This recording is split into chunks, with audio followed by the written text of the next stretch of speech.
నమస్తే అండి. సో చాలా మందికి ఫెయిల్యూర్ రాగానే ఫస్ట్ గుర్తొచ్చేది ఆత్మహత్యలే. సో ఈ స్టూడెంట్స్ కూడా మనకి రిజల్ట్స్ ఎంత యాక్టివ్నెస్ని ఇస్తాయో వెంటనే 1-2 రోజుల్లోనే ఇలాంటి వార్తలు ప్రతి ఒక్కళ్ళని కలిచివేస్తూ ఉంటాయి. యెస్. తప్పకుండా ప్రతి రిజల్ట్స్ వెనకాల ఆత్మహత్యలు అనే ఒక మాటని వింటూ ఖచ్చితంగా. ఉంటాం. ఖచ్చితంగా. సో ఎందుకు జరుగుతాయి? ఎలాంటి మూమెంట్ ఉంటుంది? ఆత్మహత్యలు చేసుకునే వాళ్ళ మైండ్ సెట్ ఎలా ఉంటుంది? ఆ మైండ్ సెట్ మారాలి అంటే మీరేం చెప్తారు దానికి యెస్. సంబంధించి? చెప్పండి. ఆత్మహత్య చేసుకునేవాడు పిరికివాడు. ఉమ్, పనికిరానివాడు అని అర్థం. ఉమ్, ఆత్మహత్యకు పాల్పడేవాడు దేనికి పనికిరాడు అనేవాడు. వాడు సాధించడానికి పుట్టాడని వాడికే తెలియదు. ఉమ్, వాడు ఆత్మహత్యకు పోయినాడంటే నేను దేనికి పనికిరాని అని అర్థమే కదా వాడికి. ఇంకా నేను నా వల్ల కాదనే కదా. ఉమ్, అంతే కదా. ఉమ్, నా వల్ల కాదు. ఇప్పుడు ఎగ్జామ్ రాసేవాడు కూడా సరే ఫెయిల్ అయిపోయినాడు. ఎక్కడైతే నిరాశ ఒక ఫెయిలియర్ ఉంటుందో పక్కన విజయం ఉంటుందండి. ఉమ్, మంచి విజయం ఉంటుంది. అక్కడ నిరాశ చేసింది కదా నిన్ను. ఉమ్, అంటే దీనికన్నా గొప్పగా జరగబోతుంది అని అర్థం అక్కడ. ఉమ్, ఒక లవ్ లో ఫెయిలియర్ అయినారంటే ఇంకా ఏదో మంచి జీవితం ఉంది అని అర్థం అక్కడ. ఉమ్, ఇక్కడ ఫెయిల్ అయిపోయినామని దీన్ని పట్టుకొని పీకులాడతారు. ఉమ్, అక్కడ ఫెయిల్ అయిందంటే నీ మంచి కోసం అక్కడ ఫెయిల్ అయింది ఉమ్, అంటే ఇంకా ఏదో మంచి జీవితం ఇవ్వబోతుంది నీకు అక్కడ. వాస్తవం అండి ఇది. ఉమ్, అంటే దీన్ని వదిలేసి వాళ్ళు పిరికి తెరంతో పోయి నా వల్ల ఇంతే, ఇంకా నా వల్ల కాదనేసి నిర్ణయించుకున్న తర్వాత కదా నువ్వు ఆత్మహత్యకి వెళ్ళినావు. అవును. అని చనిపోయినావు అంటే నువ్వు పనికిరానివాడు అని అర్థం, ఉమ్, పిరికివాడు అని అర్థం.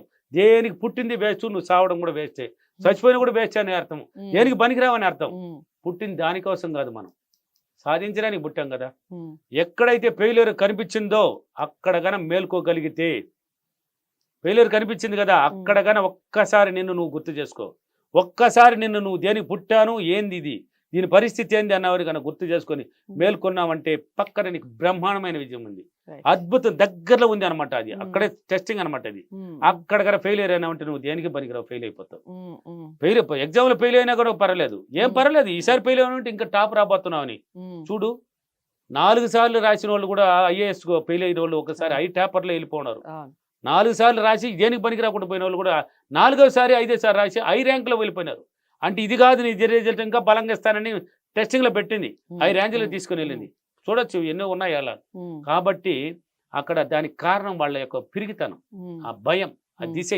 అవి రెండు తీసేసినావంటే నువ్వు దేనికైనా ఎదుగుతావు, okay. దేనికైనా సాధించబడతావు. ఉమ్, అది తీసేసి ఇది జరిగింది కదా దాన్ని పక్కన పెట్టు. ఉమ్, ఇప్పుడు ఏదైతే జరిగిందో దాన్ని పక్కన పెట్టు.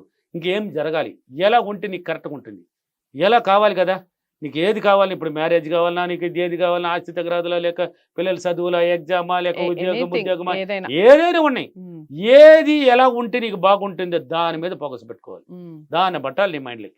దాన్ని పదే పదే పదే పదే దాన్ని కానీ నువ్వు మైండ్లో ఆ దృష్టి మొత్తాన్ని దాని మీద తిప్పినావంటే దగ్గరికి తీసుకొచ్చేస్తుంది, దాన్ని లాగేస్తుంది నీ దగ్గరికి. ఉమ్, ఇది అసలు అవతల ఒక్కసారి వెనక విజయం దగ్గరలో వచ్చేసింది. ఆ విజయంలో అడుగు పెట్టిన తర్వాత ఒక్కసారి వెనక తిరిగి చూసినామంటే ఎంత ఏదో పని చేసి ఉన్నాం ఆ రోజు మనం. అవును. ఆ రోజు ఏదో పనిలో మనం ఆలోచించింది చూడు. ఉమ్, ఆ రోజు కనుక మనం కొంచెం మేల్కోకపోయి ఉంటే ఇప్పుడు పనికి రాకుండా వెళ్ళి ఉంటాం. ఎక్కడ మన జీవితం, ఉమ్, ఉమ్, ఫ్యామిలీ జీవితం ఏంది, ఉమ్, మన జీవితం ఏంది అని బలి గుర్తు చేస్తుంది. నేను okay, అద్భుతంగా వెళ్ళిపోతుంది. అప్పుడు ఇంకా నీకు నెగిటివ్ అనేది ఇంకా రాదండి. okay. అక్కడ మేల్కోవాలి మనం. అక్కడ మేల్కొనేసి అలాగన పదే పదే కానీ ఆలోచించి ఆ ధైర్యాన్ని పెంచుకోవాలి. అంటే అప్పుడు ఆ టైంలో మంచి మంచి సక్సెస్లు సాధించుంటారు కదా. ఉమ్, ఆ టైంలో నువ్వు గుర్తు తెచ్చుకోవాల్సింది అంటే డైరెక్ట్గా రాదు, నీకు వెంటనే రాదు. ఉమ్, ఆ సక్సెస్ అనేది ఉంటుంది చూడు. కొంతమంది మేధావులు ఉంటారు కదా, వాళ్ళు సాధించుంటారు కదా, ఉమ్, అటువంటి వాళ్ళని మైండ్లోకి తీసుకోవాలి. okay. అటువంటి వాళ్ళని మైండ్లోకి తీసుకుంటే వాళ్ళంతా ఎలా సాధించినారు, ఉమ్, వాళ్ళు కూడా మనలాగానే కదా పుట్టారు కదా, అవును. వాళ్ళకి ఎలా వచ్చింది ఇదంతా. ఉమ్, అంటే ఏదో ఒక నమ్మకం ఉంది వాళ్ళ దగ్గర, ఉమ్, వాళ్ళ దగ్గర కూడా ఏదో ఒక మొండి పట్టు ఉంది. ఉమ్, దీనికి అంత కారణం 3 పట్టుకోవాలి. 3 ఉంటే చాలండి. ఉమ్, పట్టుదల, శ్రద్ధ, ఓర్పు. okay. ఈ 3గా ఉన్నవాడు ఎంత దూరానికి ఎదుగుతాడండి. ఉమ్, ఉమ్, పట్టుదలతో ఉండాలి. ఎలాగైనా నేను సాధిస్తానని దాని మీద పట్టుబట్టాయి. ఉమ్, దాని మీద ఇంట్రెస్ట్, శ్రద్ధ పెట్టాలి. నువ్వు డైలీ దాని మీద ఇంట్రెస్ట్ ఉండాలి. ఉమ్, నిరాశ అనేది కనపడకూడదు, ఇంట్రెస్ట్ పెట్టు. ఉమ్, ఓర్పుతో ఉండు. ఉమ్, సాధిస్తాను, నా వల్ల అవుతుంది అని చెప్పేసినావు కదా, రాలేదు సాధించలేదు అనేది మర్చిపో. సాధించే తీర్థాన సాధించేసినాను, ఉమ్, అప్పుడు నీ దగ్గరకు వచ్చేస్తుంది. అతి దగ్గరలో సంవత్సరాలు తరబడేది కూడా నెలల కింద పోయి రోజుల కిందకు వచ్చేస్తుంది. okay, దగ్గరలో వచ్చి పడిపోతుంది. నిరాశ అనేది తీసేయి, okay. భయం అనేది తీసేయి, ఉమ్, ఆ పిరిగితనాన్ని తీసేయి, ఉమ్, ఆత్మహత్యలు అనేది మర్చిపో. ఉమ్, ఆత్మహత్యలు చేసేవాడు ఎందుకు భూమి పని పుట్టింది, ఎందుకు మనం okay. ఆత్మహత్యలు చేసుకోవడానికి, సో దానికి చేసింది మనం. సో ఏదైనా చాలా అంటే సరే చాలా సాధించబడతారు. చక్కగా చెప్పారు. ఆత్మహత్యలు చేసుకోకుండా పట్టుదలతో, ఓర్పుతో, అలాగే ఆలోచించు నెక్స్ట్ ఆలోచించాలి. ఏంది, నువ్వు ఏం ఏం చేస్తే చేయాలి బాగుపడతావు అని. అనేది ఆలోచించాలి. సో దానికి సంబంధించి ఏదైనా అఫర్మేషన్, Yes. ఒకవేళ అలాంటి థాట్స్ వచ్చే వాళ్ళకి ఎలాంటి Yes. అఫర్మేషన్? నేను ప్రతిరోజు చాలా ధైర్యంగా, సంతోషంగా, ఆనందంగా నా ఆలోచనలు ఉన్నతంగా పెట్టి నేను అనుకున్న దానికన్నా ఎక్కువ రెట్లు సాధించినందుకు విశ్వానికి, డబ్బులకి చాలా చాలా కృతజ్ఞతలు. Thank you నవర్, thank you Mani.